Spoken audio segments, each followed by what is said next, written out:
আজকে আমরা এমন একটা টপিক নিয়ে কথা বলবো যেটা নিয়ে প্রচুর প্রশ্ন, ভয় আর অনেক কনফিউশন কাজ করে থাকেন। আর এর শুরুটা হয় জানেন তো, খুব সাধারণ একটা প্রশ্ন দিয়ে। ঠিক এই প্রশ্নটা, এটা কি ভালো না খারাপ?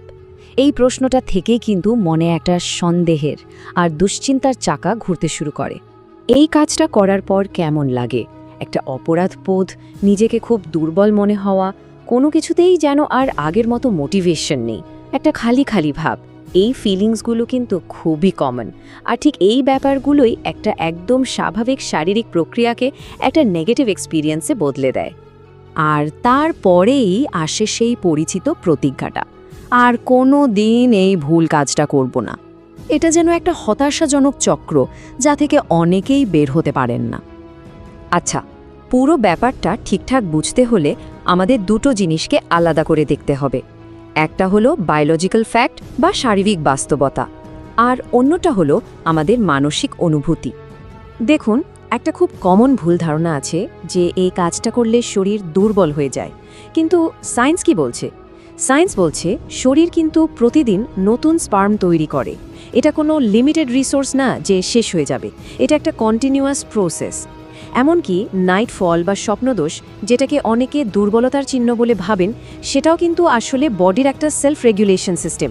তাহলে আসল দুর্বলতাটা কোথায়? শরীরে না, আসল দুর্বলতাটা তৈরি হয় মনে, ওই অপরাধবোধ আর টেনশন থেকে। তাহলে যদি ফিজিক্যাল অ্যাক্টটা আসল সমস্যা না হয়, তাহলে প্রবলেমটা ঠিক কোথায়?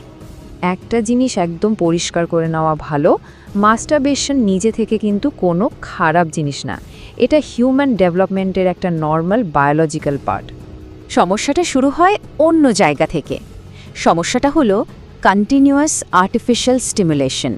মানে আমাদের এই আধুনিক ডিজিটাল দুনিয়া কিভাবে পুরো খেলাটাই চেঞ্জ করে দিয়েছে, সেটাই আসল পয়েন্ট। একটু ভাবুন তো, একটা হলো স্বাভাবিক ইচ্ছা, যেটা বেশ কন্ট্রোলে থাকে, আর অন্যদিকে আছে ফোন বা পিসির মাধ্যমে পাওয়া কৃত্রিম ইচ্ছা, যেটা অনেক অনেক বেশি শক্তিশালী। এই ডিজিটাল ট্রিগারগুলো এত ঘন ঘন আর এত তীব্রভাবে আমাদের ব্রেনকে স্টিমুলেট করে যে ব্রেনের যে রিওয়ার্ড সিস্টেম আছে সেটা ওভারলোডেড হয়ে যায়। মানে ডোপামিন লেভেল এমনভাবে ওঠানামা করে যে খুব সহজেই একটা অ্যাডিকশন তৈরি হয়ে যেতে পারে। আর এই ওভারলোড থেকে তৈরি হয় একটা মারাত্মক সাইকোলজিক্যাল প্যাটার্ন, একটা অভ্যাসের চক্র, যেটা ভাঙা প্রায় ইম্পসিবল মনে হয়। এই চক্রটার 4টে ধাপ আছে। প্রথমে একটা ট্রিগার, ধরুন হঠাৎ করে দেখা একটা ছবি, মাথায় আসা কোনো চিন্তা বা জাস্ট একা থাকা। সেখান থেকে তৈরি হয় একটা তীব্র ক্রেভিং বা আকাঙ্ক্ষা। 3 নম্বরে আসে অ্যাকশন, মানে ক্রেভিংটা মেটানোর জন্য কাজটা করা। আর সবশেষে হলো রিওয়ার্ড, একটা সাময়িক আরাম বা মুক্তির অনুভূতি।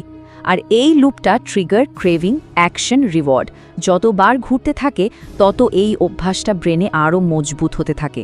একসময় এটা অটোম্যাটিক হয়ে যায়। আর তখনই ব্যাপারটা হয়ে দাঁড়ায় একটা কম্পালশন। কম্পালশন মানে কি? মানে এটা এমন একটা কাজ যেটা আর নিজের পছন্দের পর্যায়ে নেই।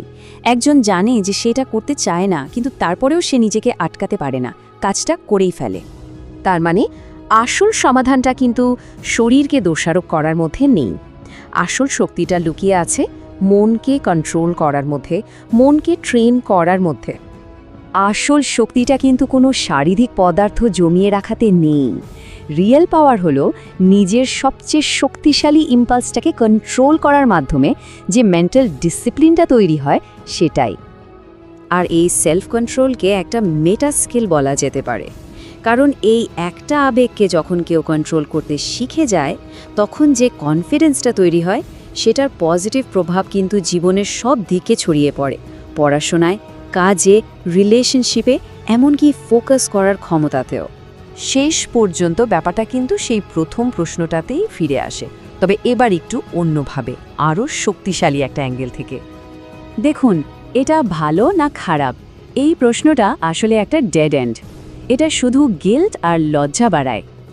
আসল প্রশ্নটা হলো, কন্ট্রোলটা কি আমার হাতে আছে, নাকি অভ্যাসটা আমাকে কন্ট্রোল করছে? এই প্রশ্নটাই কিন্তু সেলফ অ্যাওয়ারনেস তৈরি করে আর পরিবর্তনের দরজা খুলে দেয়। তাহলে শেষ প্রশ্নটা নিজের কাছেই করতে হবে, এই অভ্যাসে দাস হয়ে থাকা হবে নাকি নিজের মনের মাস্টার হওয়া হবে? সিদ্ধান্তটা কিন্তু সম্পূর্ণ ব্যক্তিগত।